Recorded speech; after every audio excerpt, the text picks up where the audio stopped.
So let me set the scene for you. My name's Terrence King, I'm 34, and if you're imagining some smooth-talking, suit-wearing government official, sorry to burst your bubble. That morning I was rocking an old pair of jeans, a faded hoodie, and sneakers that had seen better days. Why?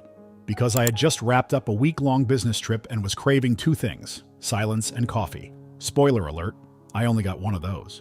The day started normal enough: bright sky, light traffic, and me pulling into this tiny roadside coffee shack. The place looked like it hadn't been cleaned since the 90s, but hey, desperate times. I ordered my usual black coffee, extra strong, because caffeine is cheaper than therapy, and leaned back against my car to wait.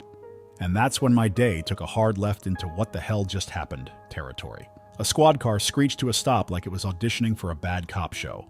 Out stepped this guy, white dude, mid-40s, built like a linebacker, wearing that smug grin that practically screams, "I own this town." His badge gleamed like he'd just polished it for the occasion. "Hey, you," he barked, pointing at me like I'd just robbed the bank. Now here's the thing. I'm not new to this. Being a black man in America, you get used to the side eyes, the assumptions, the casual, you don't belong here attitudes. But this guy? He was a whole different breed of asshole. "Yes," I said, keeping my tone polite but my guard up. "Show me your ID," he snapped. No preamble, no explanation, just straight to the power trip. "Excuse me?" I asked, genuinely confused. "You heard me," he said, stepping closer, his hand resting on the butt of his gun like he was waiting for me to make the wrong move. "You're acting suspicious." Now, I don't know what screams suspicious about waiting for coffee, but apparently I fit the description. So I reached into my pocket, slowly, because I know how these things can go, and pulled out my wallet.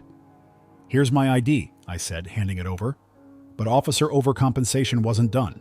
He yanked the wallet out of my hand, rifled through it like he was searching for a confession letter, and then, wait for it, dumped the contents onto the ground. "Oops," he said with a smirk that made my blood boil. "Was that necessary?" I asked, trying to keep my voice steady.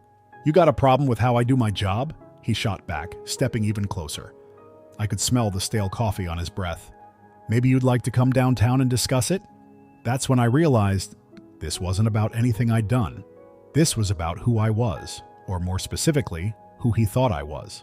"Sir, I haven't done anything wrong," I said, keeping my tone calm. "Resisting now, huh?" he sneered. "Add that to the list."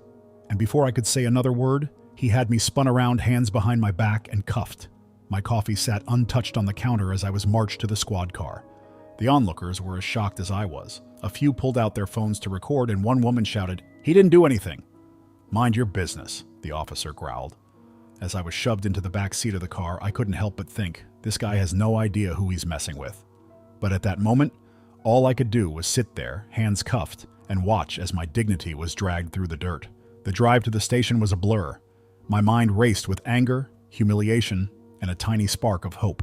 Maybe someone in the crowd would post those videos online. Maybe someone would step up and say something.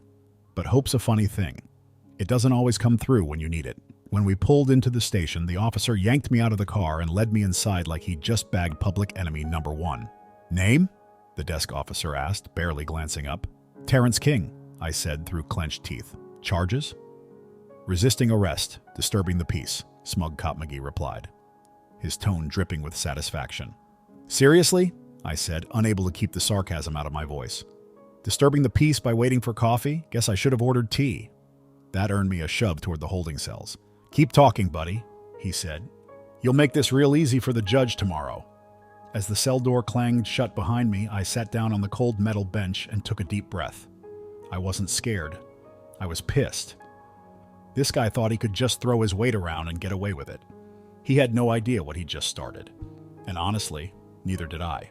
Let me tell you, getting dragged into a police station in cuffs is a whole new level of humiliation.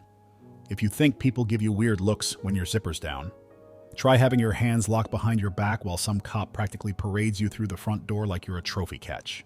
The station was a mess. Fluorescent lights that made everyone look like they hadn't slept in a decade. Walls with paint peeling off like old wallpaper. And the smell? Oh, the smell. A mix of stale coffee, burnt hot dogs, and bad decisions. Officer Power Trip, aka Bradley Hunter, shoved me toward the booking desk like he had somewhere more important to be. Spoiler alert, he didn't. "Name?" the woman at the desk asked without even looking up. "Terrence King," I said, trying not to let my voice shake. "Charges?" she mumbled, still typing on a keyboard that sounded like it was from the Stone Age. Hunter grinned like a kid about to tattle, resisting arrest, disturbing the peace, and, looking shifty. Looking shifty, I repeated, turning to glare at him.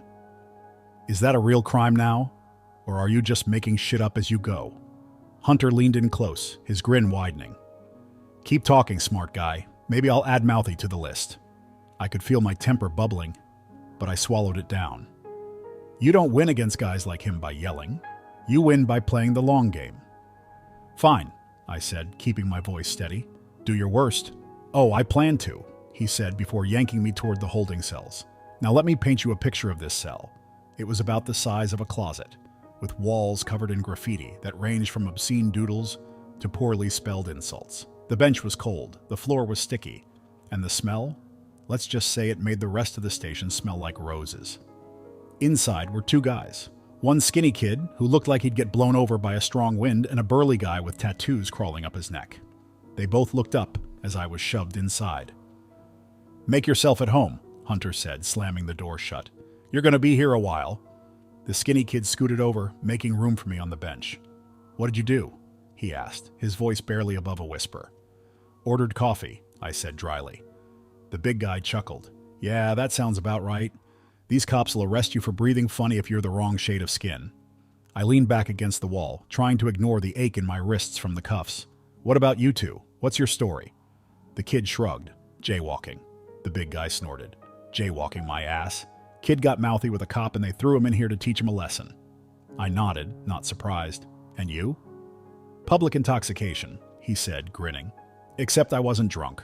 I just tripped over a curb. But you know how it is. Big black guy falls over and suddenly it's a crime.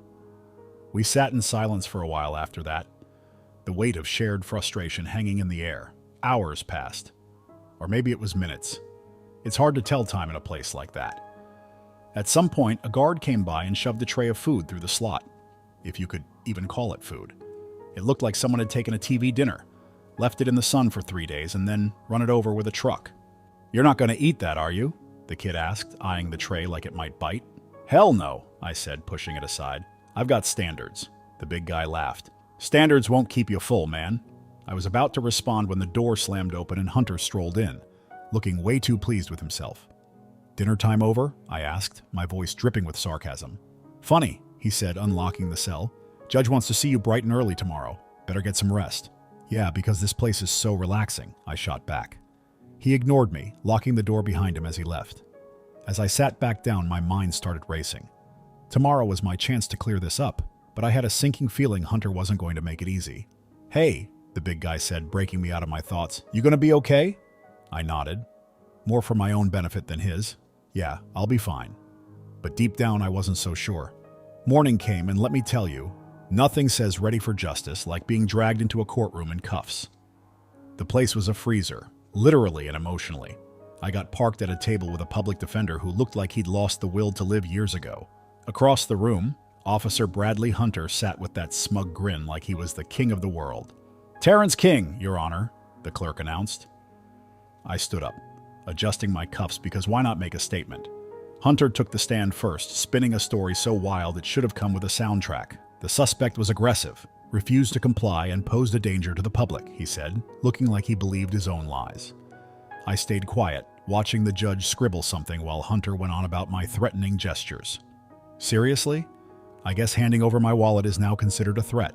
When it was my turn, I laid it all out. Your Honor, the only thing I'm guilty of is buying coffee while black. I complied with every request, and this officer escalated without cause. The courtroom murmured, and Hunter squirmed in his seat. Then came the twist. The prosecutor pulled surveillance footage from the coffee shop. My heart sank until I saw it. The video showed the truth. Me standing calmly, Hunter barking orders, tossing my wallet and cuffing me like I was some kind of criminal mastermind. The judge leaned forward, clearly unimpressed.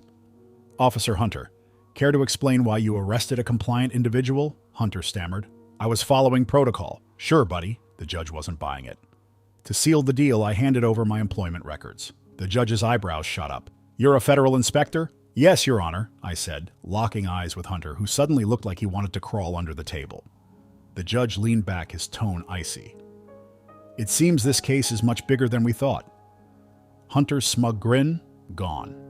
And just like that, the playing field shifted. The courtroom turned into a circus, and I was in the center ring. The judge studied my employment records like they were the plot twist in a mystery novel. "A federal inspector?" he said, looking at me over his glasses. "Yes, Your Honor," I replied, my voice steady. The room went dead silent. Behind me, Officer Hunter shifted in his seat. His face was a mix of "oh shit" and "I'm so screwed." "Well," the judge said, setting the papers down, "this changes everything." He turned to Hunter, who suddenly looked like he'd forgotten how to breathe. "Officer Hunter, do you realize you unlawfully detained a federal official?" Hunter stuttered.